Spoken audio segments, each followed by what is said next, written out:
E está no ar o Lições da Bíblia, o nosso encontro semanal de estudo profundo da Palavra de Deus.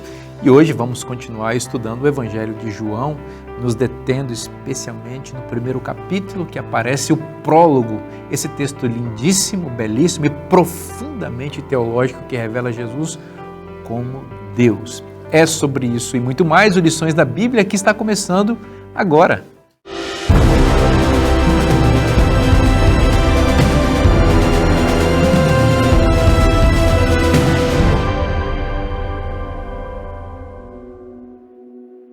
O período de produção da lição da Escola Sabatina é de 5 anos, desde que os autores e temas são votados na Associação Geral.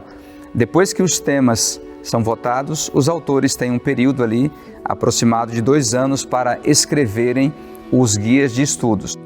Após os autores finalizarem a escrita de todos os temas da lição, o texto entra em uma nova fase.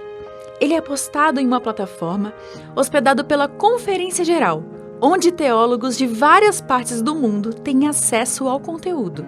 Os autores dos guias de estudo da Escola Sabatina necessariamente são escolhidos entre os professores de teologia da Igreja Adventista ao redor do mundo. Normalmente são doutores em teologia, e um critério importante é que essa pessoa que é escolhida para escrever sobre um tema seja especialista naquele tema, seja um especialista em teologia bíblica, teologia sistemática, teologia histórica. Nesse ambiente digital, cada teólogo pode baixar os arquivos, estudá-los profundamente e sugerir possíveis correções e ajustes. Depois que esses guias estão prontos, há um processo de revisão feito por teólogos da Igreja Adventista em todas as divisões do mundo. São 13 regiões administrativas, então há revisões, há anotações, há sugestões, e isso é enviado de volta para a Associação Geral para que haja uma edição final da lição. Quando o texto em inglês está pronto, então a Associação Geral envia os originais da lição, de adultos-aluno e depois de adultos-professor, que são arquivos separados e de autoria muitas vezes também diferente, para as editoras da igreja no mundo. As sugestões enviadas por estes especialistas são cuidadosamente analisadas por uma comissão que, com muita dedicação, estudo e oração, avalia quais alterações fazem sentido e contribuem para a clareza e fidelidade da mensagem. Cada ajuste é considerado com seriedade, pois o objetivo é garantir que o texto final seja sólido e inspirador, refletindo a verdade bíblica com precisão.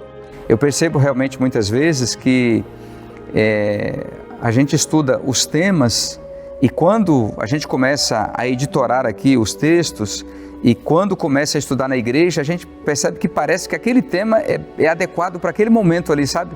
Eu já senti isso muitas vezes. Ao longo dos 15 anos de trabalho aqui com a lição da Escola Sabatina, muitas vezes eu percebi, mas esse tema ele é tão propício para esse momento, né? Claro, os temas estudados ao longo da pandemia e em outras épocas também, a gente percebe que eles vêm na hora certa e parece que tem uma mão poderosa por trás desse movimento de escolha de temas, de autores, né? É o que as pessoas precisam ter no coração naquele momento da vida, né? Parece que é algo feito assim propositalmente por Deus para ajudar a igreja dele naquele momento, né? Após esse processo rigoroso, a versão oficial da lição é consolidada em inglês, pronta para ser traduzida para outras línguas e alcançar membros da igreja em todo o mundo. Este é um trabalho colaborativo e global, onde o conhecimento teológico e a espiritualidade se unem para preparar a lição que será estudada e vivida por milhões.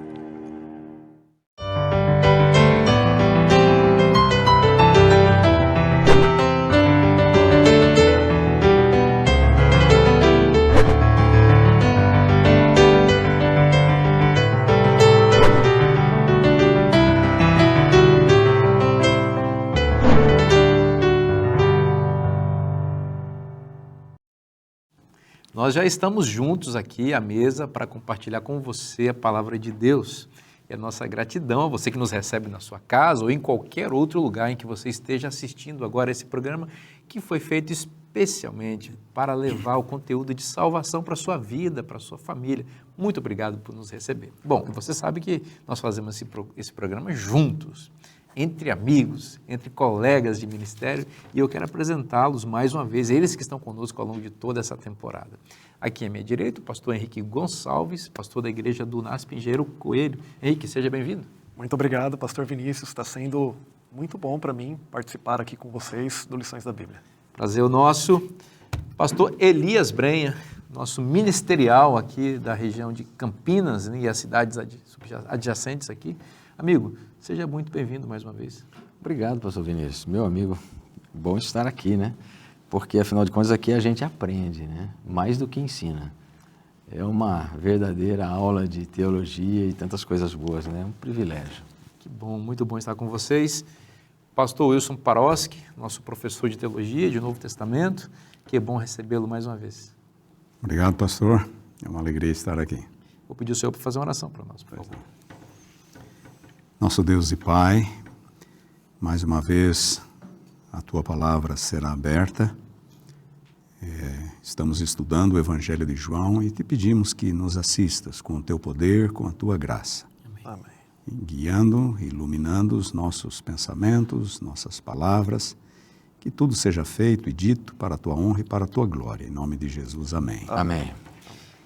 Meus queridos amigos, nós nesta lição, no tema do programa de hoje, nós vamos voltar agora ao primeiro capítulo. Vamos começar do início mesmo, do primeiro, que é a apresentação que João faz, pastor Paroski, de Jesus Cristo e a sua divindade.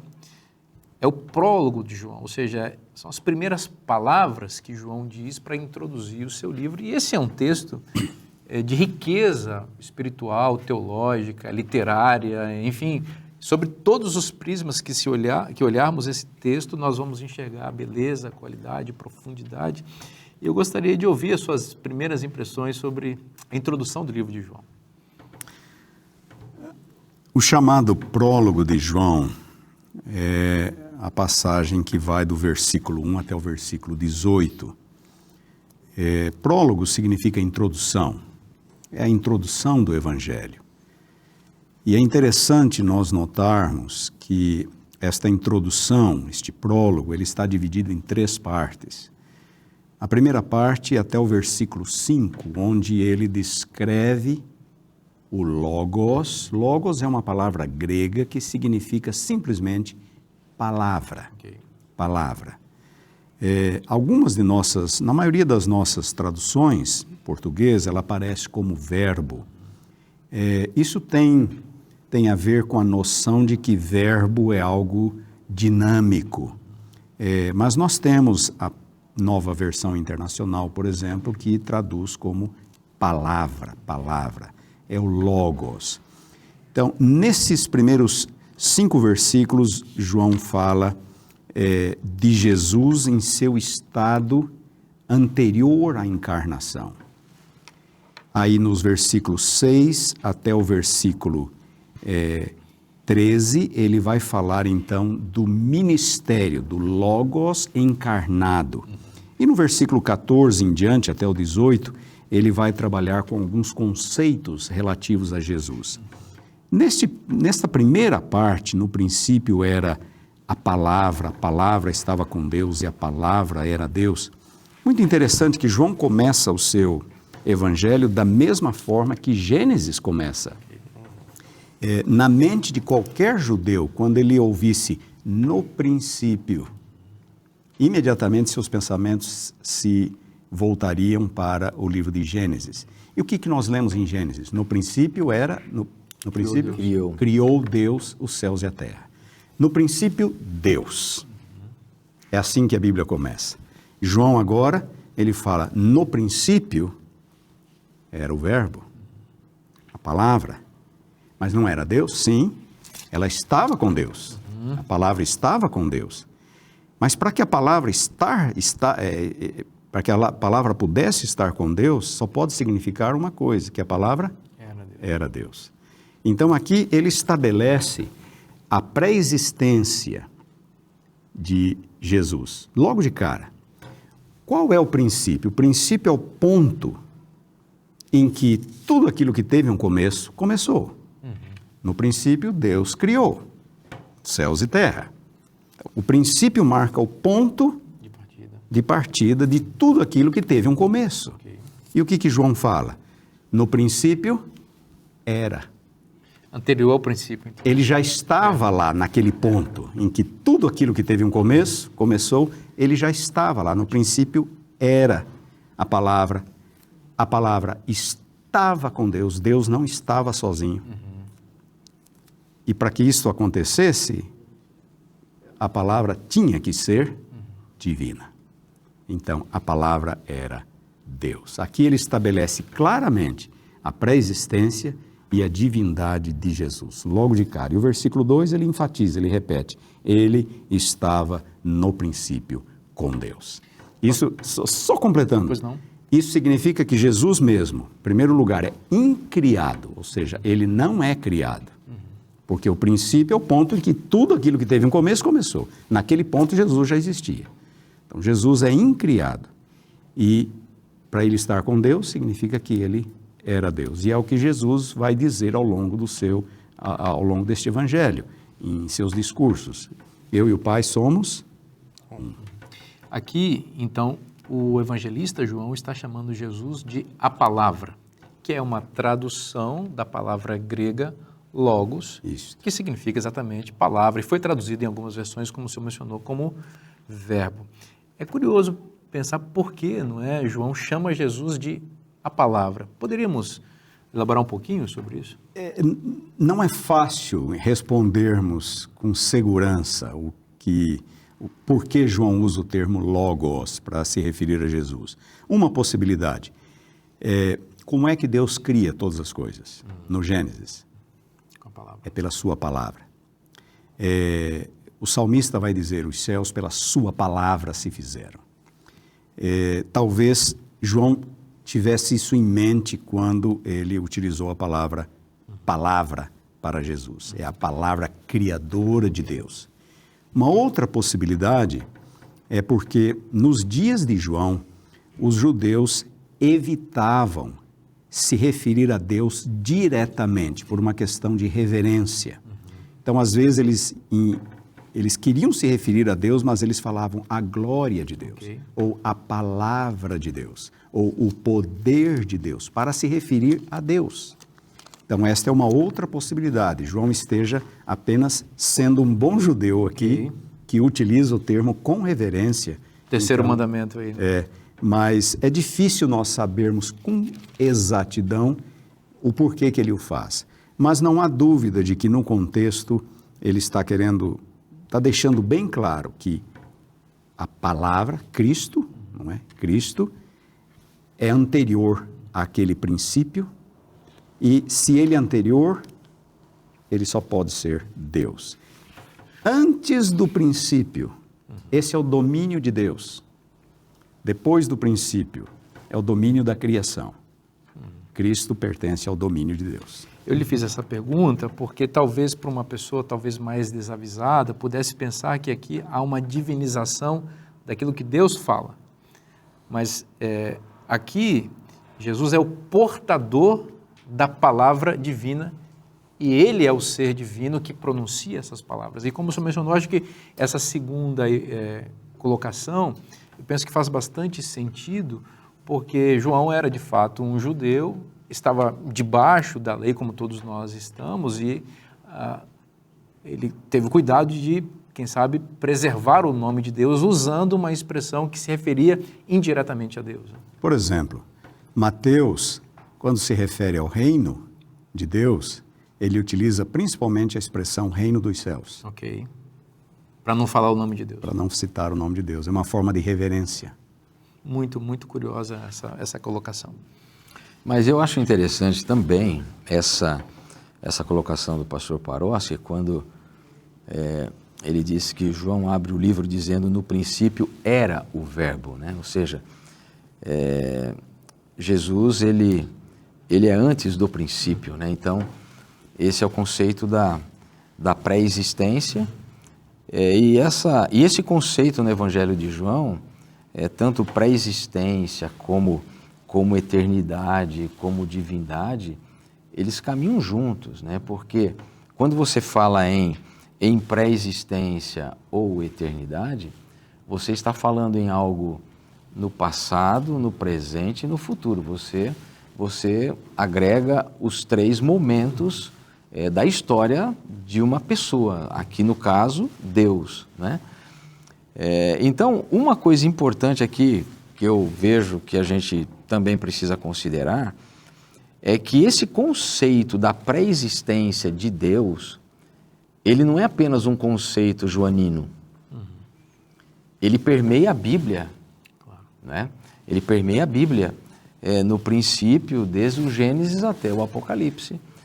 Por exemplo, quando você vai a Colossenses 2,9, onde Paulo diz assim, que nele habita corporalmente toda a plenitude da divindade, você está dizendo o quê? Que ele é o pré-eterno, que ele não teve princípio, não teve e não tem fim. Ele sempre foi e sempre será. Quando você vai, por exemplo, ao livro de Salmos, eu até separei esse verso aqui, que eu acho interessante, que é o Salmos de Moisés, né? Salmos 90, verso 2. Antes que os montes nascessem e se formassem a terra e o mundo, de eternidade a eternidade, tu és Deus. Então, esse é um conceito que, para a mente, no caso dos judeus, o conceito da divindade, ok, mas atribuir isso a Jesus era algo muito difícil para eles entenderem, né? E tanto que a gente conhece a história, né? A rejeição da parte deles, porque Jesus se declarava o eu sou, então isso era algo muito difícil para o judeu acreditar. E isso trouxe realmente grande problema, mas é interessante isso, né? No princípio, o Logos divino. Então, o Deus que nós acreditamos, esse Deus trino, não é? Ele se manifestou, como a gente vai ver ao longo dessa semana também, em forma de homem. Sim. E Jesus era verdadeiramente Deus, para entender e para suprir todas as nossas necessidades como ser humano. É importante lembrarmos também que quando João escreveu esse evangelho, final do 1º século, a igreja já lutava com heresias, com mentiras, e algumas delas questionavam a divindade de Cristo. Então, quando ele começa o evangelho, ele já começa pontuando e enfatizando. Ele estava com Deus, ele era Deus, ele afirma a pré-existência, ele afirma a divindade, ele afirma também aqui nesse texto, no verso 1 e 2, a personalidade distinta de Jesus dentro da divindade, e ele vai além. E esse além a gente encontra no verso 3. Todas as coisas foram feitas por intermédio dele. E sem ele, nada do que foi feito se fez. Associando ao primeiro verso, no princípio. João está aqui falando para nós que Jesus, ele teve participação ativa em toda a criação. E quando nós juntamos isso com todo o contexto do Evangelho de João, por que essa informação é tão importante? Porque os milagres que Jesus faz em João, eles atestam da sua divindade. São milagres que estão relacionados a ações contrárias à natureza, como a água se transformar em vinho, como o pão que é multiplicado, que demonstram o poder criador daquele. Então a gente pode chegar à conclusão de que as mãos que criaram o universo e sustentam o universo, tudo foi criado por meio dele. Essas mãos que criaram e sustentam o universo foram as mesmas mãos que foram crucificadas na cruz. Pastor Paroski, circula por aí já há muito tempo uma versão não autorizada das Escrituras que traduz este verso 1, né, de uma forma equivocada, que diz que o verbo era um Deus. Eu queria perguntar para o senhor, para benefício dos nossos telespectadores que eventualmente possam ter contato com essa tradução, por que essa tradução ela é equivocada e não deveria ser assim? Essa é uma tradução tendenciosa, que antes de os tradutores se assentarem, eles já sabiam o que eles iriam dizer. A tradução tem que ser o mais fiel possível ao texto. No texto grego, por exemplo, não há um pronome pessoal antes da palavra Deus, não há um artigo definido antes da palavra Deus. Não há esse artigo, isto é verdade. Mas isto não significa que Deus aqui seja indefinido ao ponto de justificar a tradução um Deus. Não, esta regra não existe na gramática da língua grega. Isso é uma leitura absolutamente indevida. Se nós tivéssemos um artigo definido antes da palavra Deus, então nós estaríamos dizendo que o verbo, Jesus, é o mesmo Deus com quem ele estava. Isso é impossível, porque note, no princípio era o verbo estava com Deus e o verbo era o Deus. Se tivesse o artigo... Se tivesse o artigo, João uma pessoa estaria só. dizendo que era uma pessoa só, que o Deus com quem o verbo estava era o verbo. Ok. Não, isso está errado. Mas isso não significa que a palavra Deus aqui deva ser vista de modo indefinido. Não existe essa regra na gramática grega. Cada vez que o artigo definido está ausente, então o substantivo é indefinido. Não existe isso. Existe nesse contexto uma série de situações em que o substantivo, ou seja, o termo em si, não está precedido de um artigo e nem por isso precisa ser traduzido como um. Por exemplo, no versículo 13, aqui não há artigo definido, então deveríamos traduzir assim: os quais não nasceram de um sangue, nem da vontade de uma carne, nem da vontade de um homem, mas de um Deus. Não se justifica. Não é porque o artigo está ausente em todos esses momentos aqui. Mas não é porque o artigo está ausente que nós vamos traduzir o substantivo de modo indefinido. Essa regra não existe na gramática. No caso do verso 1, a ausência do artigo faz o substantivo Deus funcionar como uma característica da pessoa anterior, do sujeito aí. O verbo era Deus, ou seja, ele é divino. 100% divino. Tudo que Deus era, a palavra era. Exatamente. Deus, o verbo era. Nós vamos fazer um breve intervalo, não sai daí, o programa volta já já.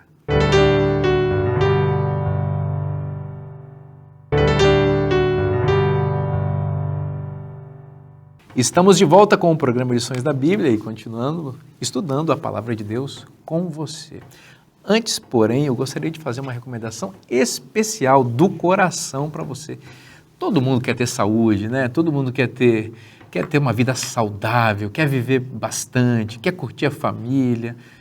E a gente sabe que hoje em dia muita gente sofre com essa questão. Sabe que um ponto que a gente às vezes escapa à nossa compreensão é que muitas vezes a gente está com problemas porque o nosso corpo está inflamado, sabia? Existe uma série de alimentos ou coisas que as pessoas ingerem que tornam o corpo bastante inflamado. A inflamação tem um lado positivo que às vezes ajuda a combater alguma infecção, alguma coisa que vem, mas quando a inflamação ela passa do ponto, a gente tem sérios problemas. Sabe, existem coisas que você está comendo e atividades que você está desenvolvendo que estão inflamando o seu corpo e estão atrapalhando a sua qualidade de vida. Esta revista aqui, em um dos seus capítulos, vai ajudar você a escolher melhor a sua dieta para que você tenha um corpo livre da inflamação negativa e possa ter mais saúde e viver melhor, com mais qualidade. Pastor Vinícius, eu quero essa revista porque eu não quero ficar inflamado, não quero ficar inflamada. Como é que eu faço para ter essa revista? É muito fácil. Pega agora o seu celular e printa a tela, que está aparecendo aí um número aí para você não perder o programa. E esse número que está aparecendo aí, você vai mandar uma mensagem de WhatsApp e aí você vai preencher um cadastro bem rapidinho para a gente poder enviar sem custo nenhum essa revista para a sua casa. Essa revista, essa edição da revista Esperança, que é o título A Máquina Humana, que você pode ter na sua casa, é um oferecimento dos Anjos da Esperança. Vamos continuar conversando sobre o Evangelho de João e no programa de hoje a gente está falando sobre o prólogo, que é essa introdução do Evangelho de João que aparece no capítulo 1. No bloco anterior a gente viu os versículos 1, 2 e 3, em que a pré-existência, a divindade de Jesus e o poder criador de Jesus Cristo foram muito bem explanados pelos nossos amigos aqui. Nós vamos continuar conversando, e agora eu vou acionar aqui meu amigo Bren, porque esse ser pré-existente, divino, identificado aqui como a palavra, Bren, ele se tornou um ser humano, ele habitou entre nós. Fala um pouquinho da sua percepção disso. Olha, o verso 14 aqui do capítulo 1 é o texto base aqui desse momento. Olha o que diz: e o verbo se fez carne e habitou entre nós. cheio de graça, de verdade, vimos a sua glória. A gente vai continuar discutindo isso, mas eu quero me ater aqui a essa primeira parte, tá? E o Verbo se fez carne e habitou entre nós. Ali no original grego, esse verbo habitou, ele significa armar tenda, tabernacular. Ou seja, foi a maneira que Deus encontrou, a divindade encontrou, para realmente reaproximar a humanidade dele. Porque seria impossível o homem ir até onde Deus estava. Mas Deus veio aonde o homem estava. Então isso nos faz lembrar, por exemplo, o Antigo Testamento, né? Esse sempre foi o conceito de Deus, né? Estar próximo do seu povo, acompanhar o seu povo. Por quê? Porque o propósito da divindade é salvar o homem. E tudo o que ele fez foi com o propósito de salvar o homem. Então, quando ele habita, assim como lá no Antigo Testamento, né? Deus olha para Moisés e diz assim, olha, me faça um santuário para que eu possa o quê? Habitar. Né? Então, ali, Deus começa a dar uma ideia de que ele estaria com o povo, a despeito de todo o pecado, a separação que o pecado fez entre o homem e Deus, Deus vai ao encontro do homem, né? E é maravilhoso isso, porque Deus, né, é a essência de Deus. É claro que ele ocultou a sua glória para que o homem pudesse, então, o quê? Entrar em contato com ele. Do contrário, seria impossível, né? A própria Bíblia diz, o homem algum jamais viu a Deus, né? Então, Deus, ele se reveste da humanidade, ele se rebaixa a humanidade e vem habitar entre nós. Caminhou aí, desenvolveu seu ministério e todos que tiveram o privilégio de acompanhar o ministério de Cristo, viram nada mais, nada menos do que Deus andando no meio do homem. Isso é extraordinário, né? Interessante notar nessa mesma linha de raciocínio que a construção do tabernáculo no deserto foi o cumprimento da promessa de Deus de estar com seu povo. Eu serei o Deus de vocês e vocês serão o meu povo.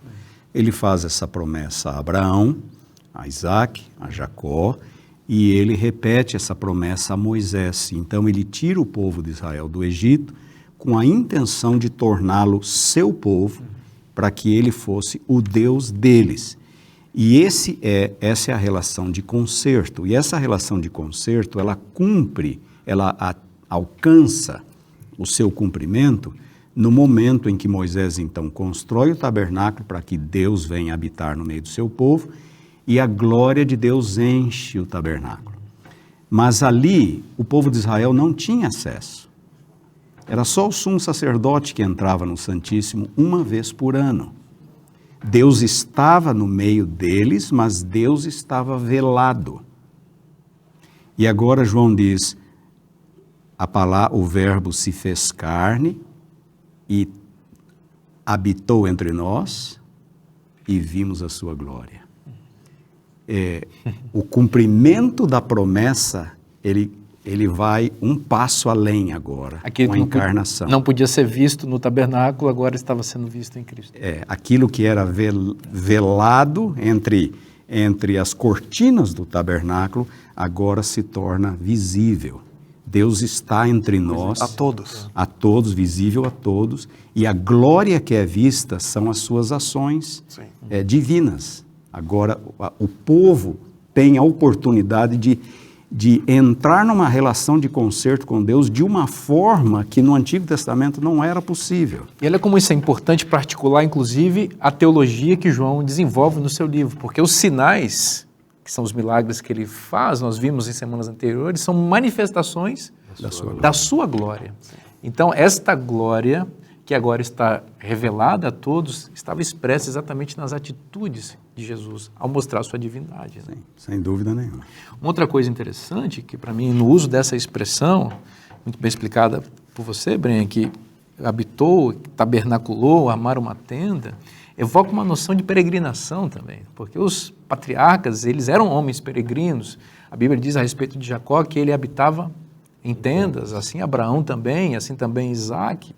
Eles tabernaculavam, o que indicava que eles não estavam fixados na terra, eles estavam em caminho da sua terra. Aqui nós vemos um Deus também peregrino, que nos dá um exemplo também de vida. Nós somos peregrinos nesse mundo, estamos passando por aqui, indo em direção à cidade que está preparada para nós. Eu vejo, por exemplo, esse complemento aqui importantíssimo que o pastor Paroski disse, dessa glória velada de Deus no tabernáculo e da glória exposta de Deus em Cristo ao Ele habitar entre nós. Isso para mim me traz uma reflexão de que, independente se eu consigo ter a percepção ou não, Ele está. Isso é muito importante. Então Ele acompanha, né? Então Ele acompanhou, Ele vai acompanhar, e todas essas manifestações é para dizer para a gente o seguinte: eu quero estar com vocês. Quer dizer, a distância entre nós e Deus, ela não existe. Não existe a distância. Existe uma distância física hoje, mas não espiritual. Você vê que Moisés esteve na presença de Deus 40 dias e 40 noites, e quando retornou ele teve que colocar um véu no rosto, porque a glória de Deus expressa, ou impressa nele, vamos chamar assim, no rosto, era agressiva para as outras pessoas. Mas aqui Jesus estava sem véu, né? A glória manifesta, a Shekinah revelada diante de todos. E é interessante que aqui nós percebemos o desejo dele de habitar entre nós, de estar conosco, e ele aponta isso para o futuro, quando nós chegamos em João 14, um texto tão conhecido: não se turbe o vosso coração, credes em Deus, crede também em mim. No final, ele termina dizendo: para que onde eu estou, estejais vós também. É importante nós lembrarmos nesse momento que isso implicou em um sacrifício enorme, que nós não conseguimos nem dimensionar, mensurar, verbalizar. Quando falamos sobre o sacrifício, pensamos na cruz, mas existe um sacrifício antes. Deus toma forma humana. É interessante que quando nós lemos esse texto, verso 14, o verbo se fez carne, eu imediatamente lembro de um outro texto de Paulo em Filipenses capítulo 2, verso 5 em diante. Tende em vós o mesmo sentimento que houve também em Cristo Jesus, que sendo Deus, não julgou como usurpação algo a ser agarrado, o ser igual a Deus, antes a si mesmo se esvaziou, foi voluntário. Se tornou em figura humana foi servo obediente até a morte. Ele não deixou de ser Deus, mas ele toma a forma humana. Há um tempo atrás eu vi uma entrevista, eu li essa entrevista, de um consultor de RH norte-americano, com muito sucesso. Perguntaram para ele qual que era o sucesso da atividade dele, qual era a estratégia dele. E ele disse assim: se você quiser conhecer uma pessoa, não dê a ela uma responsabilidade, dê a ela um privilégio. Ele diz assim: qualquer pessoa bem remunerada, ela vai dar conta de uma responsabilidade, mas somente pessoas com privilégios, só uma pessoa de um bom caráter vai usar os privilégios em prol de todos. Jesus, sendo Deus, como nós vimos, o verbo, ele tem atributos, naturalmente, que nós não temos, é uma distinção da criatura. Se eu quiser me transformar em uma formiga, eu não consigo. Mas ele, sendo Deus, ele pôde se transformar em ser humano. O que eu acho de tão lindo nisso? Que Jesus ele usa os atributos que estão relacionados apenas à divindade, não para manutenção do poder, não para manutenção da posição. Ele usa os atributos da divindade para se esvaziar e para servir. Sendo Deus, ele desce um degrau, se torna humano também. Sendo humano, ele desce mais um degrau.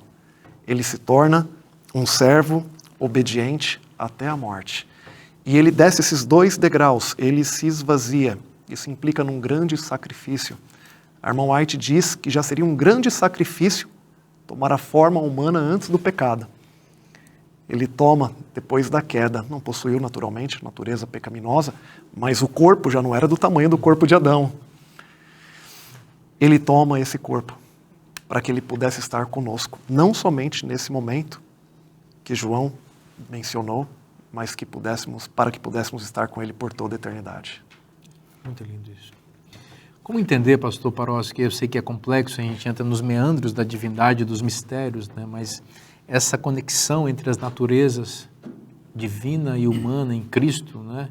Porque algumas pessoas vão ter dificuldade de compreender como que isso, e de fato é compreensível que não se entenda plenamente, mas o que a Bíblia nos deixa entender de como se dá o diálogo entre as naturezas humana e divina em Cristo. Nós não temos uma explicação detalhada, completa sobre isso. O que a Bíblia fala é que Jesus era Deus e se tornou homem. A Bíblia também deixa claro que ele não deixou de ser Deus enquanto humano. E essa é a nota tônica de João. A sua divindade estava presente e as suas ações demonstravam a veracidade das suas reivindicações divinas. Então Jesus tornou-se homem, mas ele continuou sendo Deus. Então, nós não devemos olhar para Jesus como sendo 50% divino e 50% humano. Jesus era 100% divino e 100% humano. Mesmo que ele não tenha assumido a natureza moral de Adão depois da queda, ele assumiu a natureza moral de Adão antes da queda, ou seja, ele mesmo não tinha propensão pecaminosa. Romanos 8:3 vai dizer isso de forma bem clara. Ele não deixava de ser humano. Adão era 100% humano antes da queda, Jesus era 100% humano. Como essas duas naturezas se relacionavam, é melhor nós não entrarmos nessa questão, entende? São questões difíceis e a Bíblia não explica, assim como a Bíblia não explica a origem de Deus. A Bíblia apenas fala, no princípio Deus criou. Ela assume que Deus sempre esteve lá. Ela assume, e nós não devemos tentar explicar a natureza divina. E tentar explicar como este Deus se tornou homem, a Bíblia também não entra são mistérios. Talvez possamos usar a expressão de Paulo, é o mistério da piedade, não é? O mistério da piedade. Como Deus se tornou homem e continuou sendo Deus, o fato é que na pessoa de Jesus Cristo nós temos esse relacionamento perfeito entre o ser humano e a divindade, e é por meio desse relacionamento que nós encontramos a salvação, né? Porque Deus se fez homem, assumiu o nosso lugar, que nós podemos ter esperança de vida eterna. Nós vamos fazer um breve intervalo agora para a gente respirar um pouquinho, para você curtir assim a beleza que é esse intervalo do Novo Tempo, né? Para você assistir essas coisas, essas mensagens lindas, mas você não pode esquecer que o programa volta já já.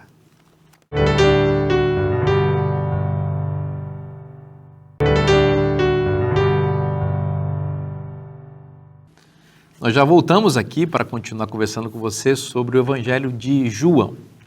Eu queria fazer uma recomendação especial para você que acompanha o programa Lições da Bíblia e gosta da Palavra de Deus. Olha, você precisa ter o nosso guia de estudos, a lição da Escola Sabatina, que é a base aqui da nossa conversa cada semana. E é muito bom você ter esse material, porque vai ajudar você a ter disciplina para estudar a Bíblia, não é? A Bíblia é a Palavra de Deus e é o pão divino que desce a nós todos os dias. E é bom que a gente tenha um compromisso de estudá-la diariamente. E a lição da Escola Sabatina, o nosso guia de estudos, tem exatamente essa proposta, separar uma porção diária da Palavra de Deus para entregar a você, para abençoar seu dia, para alimentar sua mente com conhecimento divino e aquecer seu coração com a mensagem de Deus. Então, eu recomendo que você tenha esse material. E como faz para adquirir? Muito simples, é só você acessar cpb.com.br e aí você vai entender como adquirir esse e outros materiais da Casa Publicadora Brasileira. Vamos continuar conversando aqui no Evangelho de João. Estamos aqui no prólogo desse Evangelho, na introdução desse Evangelho. Estamos vendo a apresentação que o evangelista João faz de Jesus Cristo, a sua preexistência, o seu poder, a sua divindade, quem ele é. Pastor Brenha, todas as evidências de Cristo e o seu poder, a sua divindade, elas, no entanto, foram rejeitadas por pessoas que viveram nos tempos de Cristo, né? E o evangelista João deixa isso já evidente logo no início também, que houve uma parcela significativa da audiência de Cristo que não recebeu. É verdade, né? É interessante isso porque pode até parecer uma coisa incoerente, né? Imagina, a revelação maior de Deus, né? Ele habitou entre nós, né? Então, mas a Bíblia traz esse aspecto que, para mim, é um aspecto muito triste, né? Eu acho que a rejeição é uma coisa que dói, né? Eu acho que dói menos apanhar do que ser rejeitado, né? Na verdade, a rejeição é algo muito triste. E é isso que o Evangelho de João nos fala, né? Olha aí, a partir do verso 10, diz assim: o verbo estava no mundo, o mundo foi feito por intermédio dele, mas o mundo não o conheceu. Veio para o que era seu e os seus não o receberam. Quer dizer, essa declaração de João, ela é muito impressiva. Porque se você olhar ao longo da história bíblica, desde o conceito do pacto e da aliança que Deus faz com o seu povo, desde lá o Antigo Testamento, com Abraão, e aí as alianças vão sendo sucessivamente repetidas ao longo da Bíblia, a gente vê Deus tomando sempre a iniciativa. E é interessante uma coisa, me permita só ler aqui eu estava pensando exatamente agora nesse texto, uma mensagem de Deus através de Ezequiel, está lá no livro de Ezequiel, capítulo 37, verso 27, Ezequiel diz assim: o meu tabernáculo estará com eles, eu serei o seu Deus, eles serão o meu povo. Então a gente vê isso sendo repetido constantemente ao longo da Bíblia, né? O tabernacular, o estar, o armar a tenda, o estar entre o povo. E isso veio como uma resposta negativa, né? Uma rejeição da parte desse povo a qual ele fez uma aliança e o rejeitou. E o que isso tem para nós? Mas a gente lê na sequência, João diz assim, olha, mas a todos quantos o rejeitaram, ou melhor, o aceitaram, melhor dizendo, o receberam, deu-lhes o poder de serem feitos filhos de Deus, a saber, os que creem no seu nome. Ou seja, ao mesmo tempo que há uma nação pactuante a qual ele estabeleceu essa aliança o rejeita, essa oferta de graça, de misericórdia, ela é oferecida a todos nós hoje. Né? Agora você veja que coisa interessante, de fato os elementos pactuais da aliança com Israel estavam presentes ali, mas o evangelista João, no verso 10, tem o cuidado de tornar essa rejeição mais abrangente do que apenas aos judeus. Sim. Ele diz que o verbo estava no mundo, que foi feito por ele, mas o mundo não o conheceu. Observa que o evangelista tem o cuidado de dizer, olha, de fato tem um povo histórico que participa desse processo de rejeição, juntamente com os romanos, mas toda a humanidade, de alguma forma, estava presente representada naquela rejeição, como toda a humanidade também estava presente, incluindo os judeus, na possibilidade de se tornar filho de Deus, como você coloca na sequência. Né? E isso está presente durante o Evangelho de João. Nós percebemos no Evangelho de João sendo as pessoas do mundo sendo separadas em dois grupos. Aqueles que creem e aqueles que não creem. Quando nós chegamos na lição de quarta, tem um dos textos mais conhecidos da Bíblia, chamado Verso Áureo, porque Deus amou o mundo de tal maneira que deu o seu Filho unigênito para que todo, ou seja, não era só para um grupo específico, para que todo aquele que nele crê não pereça, mas tenha vida eterna. E é interessante que o final desse capítulo, João capítulo 3, verso 36, diz assim: por isso, quem crê no Filho tem a vida eterna. O que todavia se mantém rebelde contra o Filho, não verá a vida, mas sobre ele permanece a ira de Deus. Então ele faz a divisão entre esses dois grupos, aqueles que creem e aqueles que não creem. Agora, a lição traz um ponto importante. Ela observa que o substantivo fé e crença não aparece no Evangelho de João. Já o verbo crer, ele aparece 98 vezes, somente no Evangelho de João. Isso aqui expressa que se alguém crê em Cristo, isso implica em algo muito maior do que um conjunto de crenças. Isso implica numa maneira de viver. Eu ouvi uma história, não sei se é uma história verídica ou não, há elementos que podem me fazer acreditar que aconteceu de fato, mas não tenho certeza. Um senhor, ele amarrou uma fita de cima de um prédio até um outro. Havia ali talvez uns 30 metros de distância. Não sei se vocês já ouviram falar daquele esporte chamado slackline, se eu não estou errado, é esse o nome, que andam sobre a fita. Só que aquele homem tinha um diferencial, ele falava que ia atravessar por cima da fita, era uma distância pequena, existem recordes bem maiores hoje, mas empurrando um carrinho de mão desse de construção, né? Juntou muita gente. Televisão, estava lá embaixo, o pessoal filmando, o repórter. E aí um repórter falou, jovem, você acredita que ele vai conseguir? Ele falou assim, eu não acredito, ele é um maluco, nós vamos ver essa pessoa morrendo hoje aqui na frente de todo mundo. Eu não acredito, é impossível. E diz a história que chegou o momento, aquele senhor, ele ultrapassou os 30 metros, empurrando um carrinho de mão, euforia lá embaixo, o pessoal batendo palma. E o repórter voltou para o jovem e falou assim, mexendo com ele, né? Falou, ele conseguiu, né? E o jovem falou, realmente, ele é muito bom, eu nunca vi algo assim, ele tem um talento tremendo. O repórter falou, ele está dizendo que vai voltar. Você acredita que ele vai conseguir voltar? Ele falou, é claro que eu acredito, ele já mostrou uma vez que ele pode, que ele é bom. E o repórter falou assim, só que ele está precisando de alguém para subir no carrinho. Você pode subir?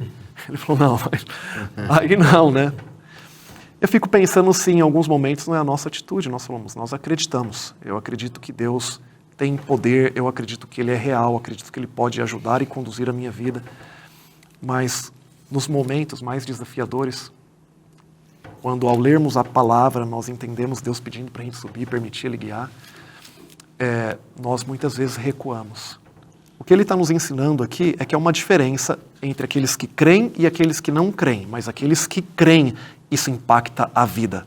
Se eles acreditam de verdade, eles entregam a vida se necessário, eles se movimentam a um comportamento diferente. Muito bom. Pastor Paroski, o que temos mais aí? O Evangelho de João, aqui no prólogo, apresenta Jesus como o Filho de Deus, rejeitado por uns e aceito por outros. O pastor Henrique colocou essa questão da crença e a descrença. De fato, essa é uma divisão muito pertinente, né, no Evangelho, entre os que creem e os que não creem. O Evangelho, ele visa apresentar Jesus como o Deus encarnado. E voltando ao versículo 14, diz lá, o Verbo se fez carne, habitou entre nós, cheio de graça e de verdade, e nós vimos a sua glória. A glória de Jesus é sua divindade, suas ações divinas. E esta glória, ela estava disponível a todos. No primeiro milagre, manifestou-lhes a sua glória e eles creram nele. Milagre do capítulo 11, se creres, verás a glória de Deus. A glória é a divindade de Jesus, é quem Jesus realmente é. E isto foi tornado visível a todos. Mas nem todos creram. João capítulo 12, versículo 37, termina o ministério público de Jesus dizendo, apesar de tudo aquilo que ele fez, eles não creram nele. Só um grupo pequeno realmente creu. Mas deixa eu só explicar, aproveitar um momento para fazer alguns comentários sobre o versículo 16. Porque todos nós temos recebido, versículo 17, porque a lei foi dada por intermédio de Moisés, a graça e a verdade vieram por meio de Jesus Cristo. Algumas pessoas se apegam a esta passagem para dizer, está vendo? O Evangelho substitui a lei. Cristo substitui Moisés. Não, não é isso que João está dizendo aqui, de forma nenhuma. Em primeiro lugar, não existe nenhuma conjunção adversativa, não existe um mas, porém, a lei foi dada por intermédio de Moisés, mas a graça e a verdade vieram por meio de Jesus Cristo. Não, não existe isso. O que é que João está dizendo? Esse verso, versículo 17, está continuando o pensamento que começa no 14. O Verbo se fez carne, habitou entre nós, cheio de graça e de verdade. Isso aqui nós já comentamos de que João se utiliza da linguagem do Êxodo para falar da encarnação de Jesus.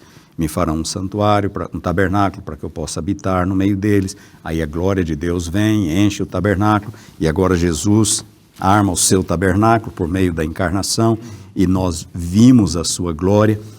E no contexto de Êxodo, quando Moisés pede para ver a glória de Deus, Êxodo capítulo 34, Deus acaba passando diante de Moisés, ele coloca Moisés na fenda da rocha e ele proclama o seu nome. Em Êxodo 34:6, ele proclama o seu nome como um Deus de graça e de verdade. E agora, João está dizendo que aquele Deus que se fez carne, ele veio cheio de graça e de verdade. Se reportando àquele episódio do Êxodo.